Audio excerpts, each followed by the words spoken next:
Salut les pâtissiers, aujourd'hui on va faire un biscuit roulé suisse qui sera parfait pour vos bûches parce que plus moelleux que la génoise et plus facile à réaliser que le biscuit roulé japonais.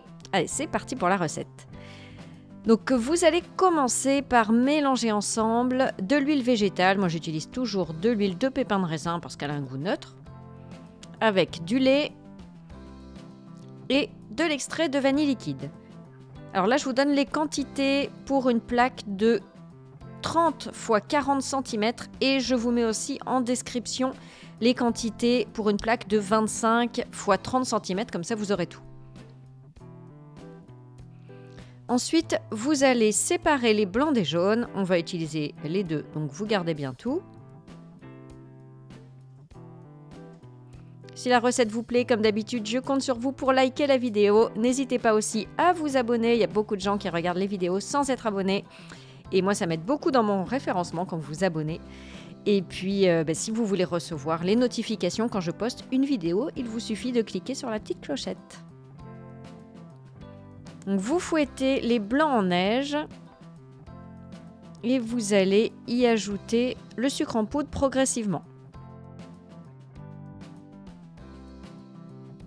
Vous fouettez jusqu'à obtenir un bec d'oiseau quand vous relevez votre fouet. Il ne faut pas trop les fouetter parce que si vous les fouettez trop, vous allez avoir du mal à les incorporer dans la préparation. Donc dès que vous avez le bec d'oiseau, vous arrêtez. On récupère les jaunes. Vous y ajoutez là aussi du sucre. Et vous fouettez. Donc n'hésitez pas à fouetter sur vitesse rapide pendant 5 minutes. Il faut vraiment que la préparation triple de volume, qu'elle blanchisse bien. Vous pouvez bien sûr faire toute la recette au robot pâtissier. Et vous allez incorporer ce mélange dans la meringue. Donc là, vous y allez délicatement avec une maryse.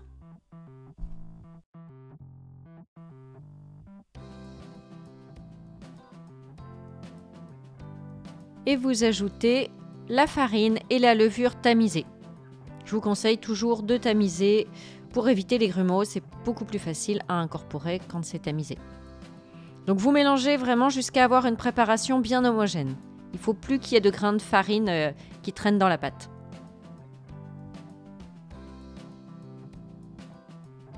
Là, vous prélevez une bonne cuillère de pâte et vous allez la mélanger avec la toute première préparation.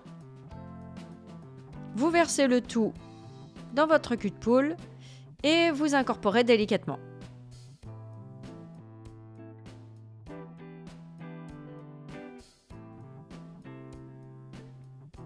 Alors, moi j'ai utilisé un moule en silicone.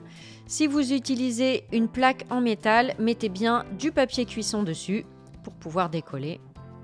Donc vous lissez avec une spatule et là vous allez taper le moule contre le plan de travail pour faire ressortir les bulles d'air. Donc si vous avez des petites bulles d'air sur le dessus, vous les crevez et vous recommencez, vous tapez bien jusqu'à ne plus avoir de bulles d'air parce que si vous avez des bulles d'air, elles vont gonfler à la cuisson et ça va déformer votre gâteau.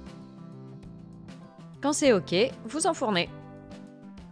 Regardez, on a un gâteau qui est bien doré. Donc, vous placez une feuille de papier cuisson dessus et vous le retournez. Alors, il y a une pellicule qui va coller à votre moule ou au papier cuisson. C'est normal et c'est très bien.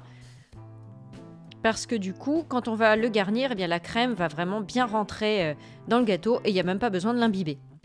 Donc, vous le roulez sur lui-même quand il est encore chaud pour lui donner sa forme. Et puis alors après, vous le laissez refroidir et vous le garnissez de ce que vous voulez, de ganache, de crème, de confiture, de pâte à tartiner. Ce sera selon vos goûts. Et si vous voulez une recette avec ce biscuit, eh bien dites-le moi et je vous en poste une très vite. À bientôt, ciao!